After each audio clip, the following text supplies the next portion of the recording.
నమస్కారం. నేను యాదగిరిగుట్ట మున్సిపల్ పరిధిలోని 9వ వార్డ్ అభ్యర్థిగా సాధునేని ధనలక్ష్మి మధుకర్ పోటీ చేస్తున్నాను.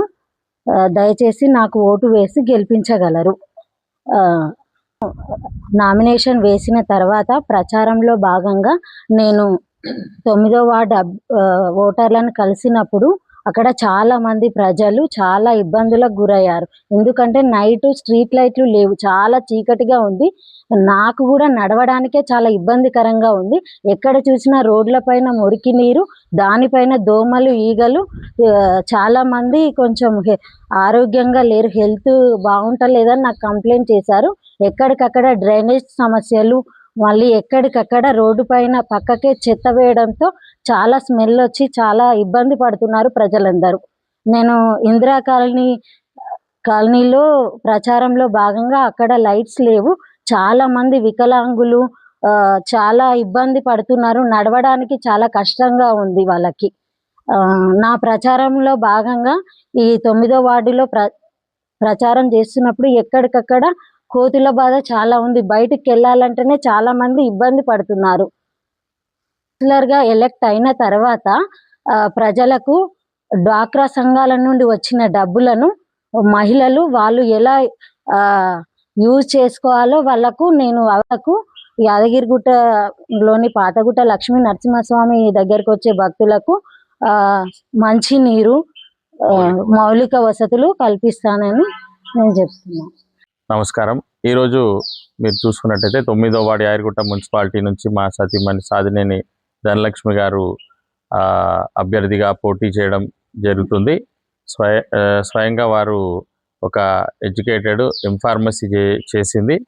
ఈ 9వ వార్డు గురించి మీరు చూసుకున్నట్టయితే చాలా అభివృద్ధిలో వెనుకబడిందనే చెప్పాలి. ఈ 12 వార్డులో ముఖ్యంగా 9వ వార్డులో 3 ఏరియాలు వస్తాయి: పాతగుట్ట, ఇందిరా కాలనీ, మరి అలాగే ప్రశాంత్ నగర్.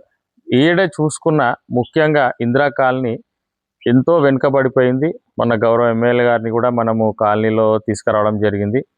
ఏదైతేనేమి రోడ్ సైడ్ లేవు, డ్రైనేజ్ సిస్టమ్ లేదు, మంచినీరు సౌకర్యం లేదు, స్ట్రీట్ లైట్స్ లేవు, అభివృద్ధి అనేది ఏమాత్రం జరగని ఏరియా లాగా నిలిచిపోయి పాపం వాళ్ళు చాలా ఇబ్బందులు పడే పరిస్థితికి వచ్చింది. మరి అలాగే ప్రశాంత్ నగర్లో చూసుకుంటే సైడ్ డ్రైన్స్ అనేవి వేయకుండా రోడ్స్ వేయడం జరిగింది. దానివల్ల మోరినీళ్ళు అన్నీ రోడ్ మీదకి వచ్చే పరిస్థితికి వచ్చింది. అక్కడ ప్రజలు కూడా నానా రకంగా స్ట్రీట్ లైట్స్ అనే కానీ, రోడ్స్ అనే కానీ, మోరీలతోటి ఈడ సమస్యలు. మరి మేము వెళ్ళి ప్రచారంలో భాగంగా ఈ నెల రోజుల నుంచి మేము అడిగితే ఏమైంది 5 సంవత్సరాలు అంటే పట్టించుకునే నాదుడే లేదు. పెన్షన్లు ముఖ్యంగా అర్హులకు పెన్షన్ రాలేదు.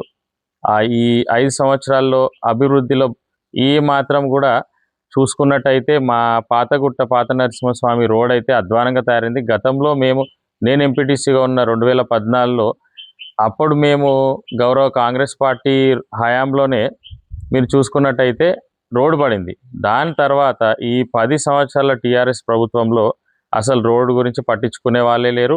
ఇప్పుడు గౌరవ ఎమ్మెల్యే బీర్ల ఎల్లయ్య గారు గెలిచిన తర్వాత ఆయన మాట ఇచ్చిన ప్రకారం మాట నిలబెట్టుకొని రోడ్డు ఒక 60 ఫీట్ల రోడ్డు ఇప్పుడు 50 ఫీట్ల రోడ్డుతో మాకు పాతగుట్ట టెంపుల్ నుంచి యాదగిరిగుట్ట పట్టణం వరకు బ్రహ్మాండంగా రోడ్డు పనులు స్టార్ట్ అయినాయి. ఈ రోడ్ని మరింత వేగవంతం చేయడము, ఇక్కడ మౌలిక వసతులు కల్పించడము, ఇందిరా కాలనీ కాదు పాతగుట్టలో సీసీ రోడ్స్ కానీ, డ్రైన్స్ కానీ అన్ని అభివృద్ధి పనులు ఏవైతే పెండింగ్ ఉన్నాయో, ఏవైతే భక్తులు కానీ, స్థానికులు కానీ, ప్రజలు ఇబ్బంది పడే ప్రతిదీ కూడా మేము కలిసికట్టుగా దీన్ని ఎట్టి పరిస్థితిలో మంచి వార్డుగా అభివృద్ధి చెందాలని దృఢ సంకల్పవుతున్నాము. ఇదే విధంగా దూసుకుపోయి ప్రజల మన్ననలు పొంది మంచి మెజారిటీతో మమ్మల్ని గెలిపియాలని మేము ప్రార్థిస్తున్నాం.